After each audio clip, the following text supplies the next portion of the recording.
Hujambo na karibu tena mtazamaji wa The World News katika kipindi hiki cha ulimwengu wa siasa. Mimi ni Adam Hussein.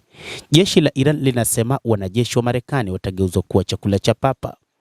Msemaji wa kamandi ya Khatam al-Anbiya ya jeshi la Jamhuri ya Kiislamu ya Iran ameonya kuwa uvamizi wowote wa kijeshi wa Marekani kupitia nchi kavu au jaribio la kuikalia kwa mabavu ardhi ya Iran utamalizika kwa madhara makubwa, akisema askari wa Marekani watakumbana na maangamizi na hata kugeuzwa kuwa chakula cha papa katika Ghuba ya Uajemi.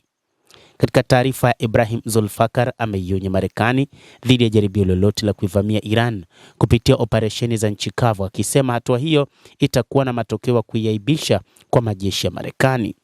Ameashiria vitisho vya mara kwa mara vya rais wa Marekani Donald Trump kuhusu uwezekano wa operesheni za nchi kavu na kukalia kwa mabavu baadhi ya visiwa katika Ghuba ya Uajemi, na kusema rais huyo wa Marekani ameathiriwa na mashinikizo kutoka nje. Aidha, amesema mtawala huyo wa Marekani amekuwa akichukua misimamo inayobadilika na isiyoaminika.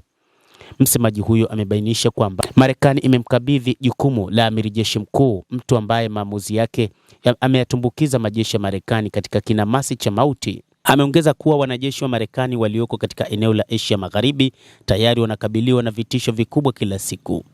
Aidha, amedokeza kuwa wanajeshi wa Marekani wamelazimika kuondoka katika kambi zilizoharibiwa na kutafuta hifadhi katika maeneo ya kiraia na vituo vya kiuchumi ndani ya nchi za kanda, huku bado wakiwa wanakabiliwa na hatari ya kushambuliwa.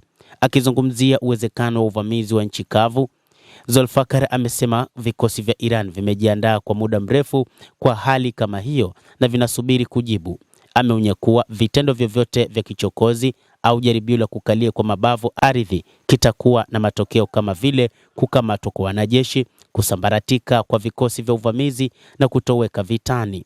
Ameongeza kuwa makamanda na wanajeshi wa Marekani hatimaye watageuka kuwa chakula cha papa katika Ghuba ya Uajemi.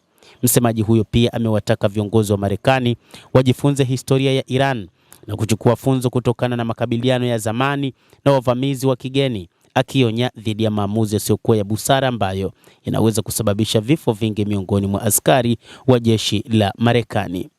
Amehitimisha kwa kusema kuwa vikosi vya ulinzi vya Iran viko tayari kikamilifu na vitakabiliana kwa nguvu na jaribio lolote la uvamizi wa nchi kavu.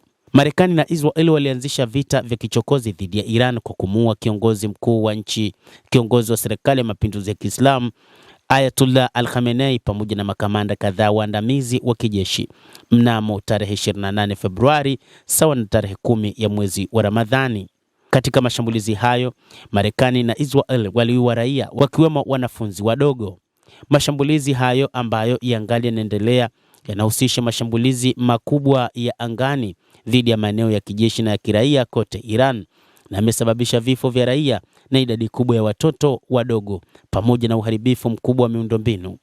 Katika kulipiza kisasi, vikosi vya ulinzi vya Iran vimetekeleza operesheni za kulenga ngome za Marekani na Israel katika maeneo yanayokaliwa kwa mabavu pamoja na kambi za kijeshi za jeshi la Marekani katika baadhi ya nchi za eneo kwa kutumia makombora na ndege zisizokuwa na rubani. Mtazamaji wa The World News, hayo ndio tuliokuwa nayo, na bila shaka nawe una nafasi ya kulike, una nafasi ya kucomment, kadhalika una nafasi ya kusubscribe channel yetu hii ili upate habari hizi kwa mapana kupitia The World News. Mimi ni Adam Hussein, endelea kuwa nasi wakati wote, endelea kutufuatilia.